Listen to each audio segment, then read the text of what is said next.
Welcome to The Last Word. I'm David Jenkins, and I'm joined by Isaac Bruce here. We're in a St. Louis Rams jersey. It's antique. It is retro now. It is officially out of date, which the kids like that stuff. What? Thank God. Yeah, if you haven't heard, St. Louis Rams, obviously they're leaving St. Louis. They're heading to L.A. like expected. Year two. Rams. That was mine. No, it was yours actually. Anyway, it was expected. The move was. He's obviously very bitter about it. I'm very sad. I'm very sad, and it's just this move just is a reminder that we don't really matter. It's the fans don't matter. Nope. Your opinion doesn't matter. It's who's got the money and who's going to make more money, and that's all that matters. And it's sad. It sucks. It really does. The sad thing is how the fans of St. Louis were treated, and how the city of St. Louis was treated by the NFL. They went through this whole process of trying to get the stadium, together, and they put a lot of effort into it. And they never stood a chance. I mean, the NFL, Roger Goodell looked at it and was like, never mind. Yeah. Roger Goodell, who is the worst commissioner in all sports, I'll say. He's turning out to not have a very good reputation. He's absolutely, just gutless. Just from his decisions he makes, not only with this, but in other decisions too. He's just a terrible commissioner. But just the way the fans of St. Louis were treated and the city, I think is just. It's just terrible. It's a bad situation for the city of St. Louis, but I think the most thing that burns them is they're giving the Chargers and Raiders $100 million if they want to build new stadiums. And where was that money for the Rams, who actually did the right thing and went through the proper channels to try and keep the Rams there? Right. I've kind of been reading up on that, and I think the Rams were asking for $300 instead of $100,000, whatever it was. But still. They were trying to get a plan together, which is, from what I understand from reading under the guidelines of relocating a team, you can't relocate a team if they're in good, trying to do their best to get a stadium together and they're working toward it and they have a tentative plan. So, I don't know. I don't know. Obviously, they wanted the Rams in L.A. They've got them now, and as far as I'm concerned, they can have them. Bottom line, when Stan Kroenke bought that land in L.A., it was over. When he purchased that land, you knew it was over because guys that make moves and real estate mogul like he is, for him to buy land in L.A., one of the higher priced lands in the country, it was over. Once he decided that, it was done. The Rams are done. And if you're St. Louis, I think you stay away from the NFL. I think you do too. I think you just forget about it. It's a two-sport town, and you can support the Blues and the Cardinals. And they support them very well, both of them.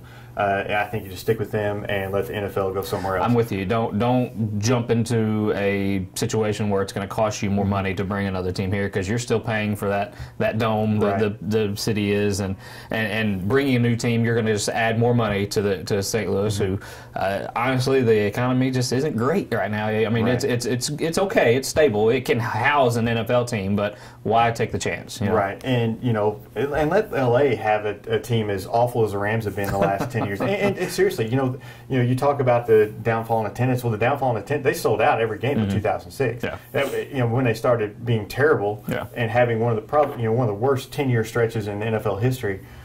Throw that out in L.A. and see how long they last out in L.A. And that's the same with any team. If you don't put a good product on the field, you're not going to have people show up, and that won't fly in L.A. It didn't the first time. You have to put a product that they're going to show up for, and you can't. There was actually a pretty decent product out there before, and they weren't showing up for it. And now you're going out there, and I'm sure for the first few years it'll be everybody's jumping on board. But then after that first few years, then you kind of look forward to be the same thing as it was, As the details are emerging, this isn't just about the football team moving to L.A. or having two teams. It's that stadium. Right. It's that venue that's going to be more than just a football stadium. It's a multi-purpose venue for the L.A. And being a guy who likes to see big spectacles like that, I'm excited to see a stadium like that in LA, because you don't really have that in LA, and I'm glad that for that. But at the same time, at the expense of losing the Rams, it sucks. It really does. I don't understand why you need a glass cover for it in L.A., but that's just me. I don't know that why. L.A. sunshine, baby. But then you're open at the sides, but you're closed at I don't know. You got to get the draft. Cut down on AC costs. Speaking of stadiums, for the last I don't know how many years, quite a few. The Missouri State Championships have been played at the Dome up in St. Louis. with that no longer housing the football team, I'm sure they're going to do other things with it. You kind of wonder, will they continue to play those games there, or if they're going to move them somewhere else? I don't know, because the draw is you're getting to play in an NFL stadium. Well, that's no longer an NFL stadium. Obviously, it's regulation size, whatever. But I like it in St. Louis, but I wouldn't mind seeing it in another spot. I don't know where else you could house it. I remember maybe being at Columbia. At Columbia would be a good spot. I know basketball goes up there, but maybe at Missouri State, something like that. I don't know. Arrowhead Stadium. Arrowhead. That's a long trip for us, Jinx. It's an awesome stadium. It is. I have been to several games in Kansas City, and that is a awesome place to play. It is, and it's really any different from the west side of the state, because who brings a lot of the southern, the southwest part of the state, who has a lot of state champions. It'd be a little easier trip for them to get up there. Well, let's be honest, we don't exactly have a lot of our schools that make it there. Very few, far in between. We have schools that make it up there. Cape Central last year and Malden this year. So it's one of those things. But that's a great question to ask of what's going to happen for a local high school. What's going to happen for the football championship? But Jinx, we saw a video not too long ago. Actually, earlier today. This is Wednesday. We saw it earlier today. I hope. I hope Charlie can get it on and have you guys see it as we're talking about it. But Jinx, the video in question, where it's a Scott City Cape Central game. It was played January 7th, I believe. Kid from Scott City. There's the inbound the ball. He was guarding. Guarding the Cape Central defender. Cape Central guy who's going to get the ball. Shenanigans. There's shenanigans. The Scott City player took his hand and did one of these, took the Cape Central player's hand, did one of these, and flopped back, and got a foul called. It's a good flop. Got a foul called. It was excellent. That dude deserves a acting award. He sold it. He sold it perfectly. Now, I just want to get your reaction on that. I know you see stuff like this happen in soccer, Major League Soccer, stuff like maybe, but not around here. This is one of the first times I've seen something like that could be featured on a national show like that happens around here. I thought of two things whenever I saw the video. Number one, it's kind of funny. It is funny. It's kind of funny, and two, it's just poor sportsmanship. It is. It's terrible sportsmanship, and if you're that kid, I know you're trying to get a foul call, you're trying to do what you can to win the game, but you just don't do that. And young people, they make mistakes. It's going to happen, and it was funny. He made a. I can't believe he got the call. I think that's what gets me is he got what he was going for. He got the call. But the reaction of the Cape Central players like, I think that might be the funniest of it all, just reaction, because he takes his hand. He's like, at first he's like, what's he doing? He's like taking my hand, and then he does that, and I was like, looked at his hand, like, what just happened here? What? And then he got the foul, and then it's one of those things. But I'm with you. That was a bad judgment by the Scott City player. And they're kids, and they're going to make mistakes, and I hope he kind of learns from it. With this being videoed and a lot of people seeing this, I hope that he kind of learns a lesson in sportsmanship in this, and that you can't do something like that. Yeah, I'm sure Coach Dannemuller is going to have a talk with him after he sees, because I know Coach Dannemuller and some of has been getting a little criticism too. He has. I don't understand that. I don't think he said, "Hey, go out there and do this." I don't think that's a play they ran out. I don't think they practice that in practice. Maybe they do, but I would be shocked, and I just don't see that. And I'm sure that Coach Dannemuller is going to have a talk with them, and they'll, kids are kids. They're going to make mistakes, and it's not like he hasn't seen this somewhere else. It's not like he just automatically just came up with this. No.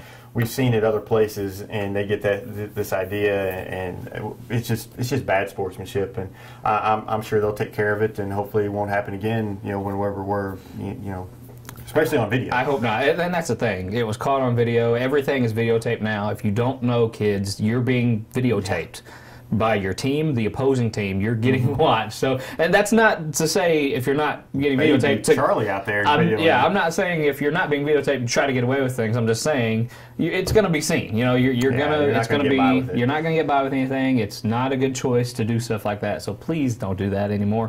It was kind of funny though. I will say I laughed a little bit. I was like, what, really? What? And I just kind of laughed. And Cape Central won the game, so it didn't have an impact in the final. So it was fine. It was a little close, 68-63. I think that final was. When you're getting foul calls like that, you're going to keep it close. I guess so, but yeah, the ref was played like an old timey fiddle, baby. Oh, he was. Anyway, that's his peers are probably giving it to him right now too. Well, hey, it was a great acting job, like we said. So it would have fooled anybody. So he sold it, especially after just seeing it out of the corner of your eye, you would think, oh, this kid just hauled off, smacked this guy. Anyway, all right. I just want to bring bring that up. You know, that's a lot of talking with that. Yeah. Well, speaking of basketball, though, we have been away for a few weeks. You know, and we saw plenty of basketball a couple of weeks ago. We were at the Bloomfield Christmas tournament. We saw what happened at the Cape tournament. You know, Sykeston went up to St. Dominic and they won up there again.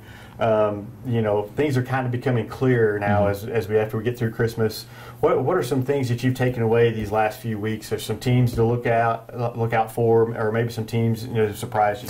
I think the top team to do any damage is Sykeston. They are on a roll right now. Now that's not saying that they're going to finish undefeated, but they have a good chance of doing that. Yeah. They passed a tough test against Carbondale on Tuesday, going on the road, being a very tough Carbondale team, and from what I hear, just kind of had a tough go at it, but they kept the game in control for the most part, and that's big.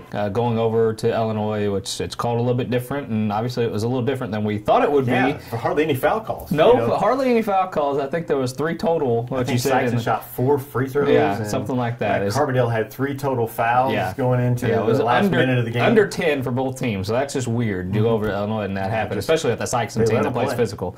But Sykeston, I think, is definitely the tops and is looking for a state title run, and I won't be surprised if they just kind of sail into that Final Four this year. And Charleston has come around. They had a little bit of a better showing against Sykeston. I like Charleston in that Class 3 again. New Madrid. They're going to have a tough time getting out of their district. I really do think that it's not theirs. They won it last year handedly. This year, not so much. They're going to have a lot of work to do in that district. And Charleston's district, I think Charleston still is the tops to win that one. But you got Woodland, who's knocking people off left and right, and Saxon Lutheran is 14-1. That's going to be a little hairy, I think. Woodland and Saxony, they're the 2 teams to me that have stood out since we've last had a show. We saw Saxony over at Bloomfield. I thought they were very good. They're young. Yeah. A lot of young talent. They're going to be good in the years to come. Are they? I don't know if they're mature enough to win it this year, but they look pretty good. They have shooters. They may shoot the 3 a little bit too much, but they can play. They rely a little bit too much on the outside shots, but you're right. They're long, and it's hard for anybody to get inside and score against them, and that's. Well, for a young team, that's an awesome attribute for them to have. And then you have Woodland. Woodland, beat Dexter last week and beat them pretty bad. And you kind of look at it and be like, boy, Dexter's just kind of. But then they turn around, Woodland does, and beat Jackson. Yeah. And that's now you're looking at Woodland thinking, they're a team to be reckoned with. You beat Jackson and. Woodland, they have some big kids inside. The thing that sets them apart is their height. They have 2 kids, I believe, 2 or 3 kids that are 6'4" plus. Right, they have some height, and and Charleston has no height really. So I mean, they could be a real challenge for Charleston. I think Charleston gets by them, but I think it could be a dogfight. That's going to be a district to watch. That district, the more you look at it, gets tougher and tougher. If it plays out now, I'd say Saxony and Woodland in that semifinal, Charleston in that championship. That's going to be a heck of a semifinal and championship if I had to guess. That would be fantastic. And you go look in Class 2 also. You have Scott Central, Bloomfield, and South Pemscott all in the same district. Those are some teams that are going to go at it. I think Scott Central is above everybody else. I had my doubts, Jinx. I had my doubts to start the season. I really did about this Scott Central, but they're going to be there. They're going to be there. They got a few kids after the break who's helping them, and it's just one of those things. Charleston's going to be there. Scott Central's going to be there, and it's all is right now with basketball on those teams. Right. I think Bloomfield and South Penn. I think they'll be the 2 and 3 seed. I think they'll battle it out. I think South Penn gives Scott Central the most problems. Yeah. Bloomfield, I think Bloomfield causes South Penn all kinds of problems. They've already beat them once. Yeah. So those are 3 teams, just matchups. But I think Scott Central. That seeding is going to be crucial for that district, in my opinion. But right. Anyway, Jinx, New Madrid head coach, real quick. Like who you got? Peden, not Peden, but Dryden. Dryden is out. Coach Dryden at New Madrid is out. At New Madrid, and I don't know. They're still looking right now. I've heard names. I've heard Trey Porter from Hayti. I've heard Mark Jackson, who has been at Sykeston assistant for a while. I've heard maybe him. And there's some other head coaches in the area that may not be head coaches for much longer that have maybe thrown their name in the hat there. So. hopefully we'll find out in the next couple of weeks. They said they want to know by sometime in February. So. We should probably have some news very soon on some head coaching. Yeah, we may have jobs. something next week, as a matter of fact. So yeah, unfortunately, but anyway, I'll say that. Anyway, that's another show. Bye bye, Rams. This is my tribute to you. It's St. Louis. I'm going to stick with you. I'm not going to abandon you. I'm going to stick with you just to see how this LA long distance. It rarely works. Long distance relationships never work. It rarely works, but I'm going to try. I'm going to try. We'll see. We'll see you next week on The Last Word. Tier.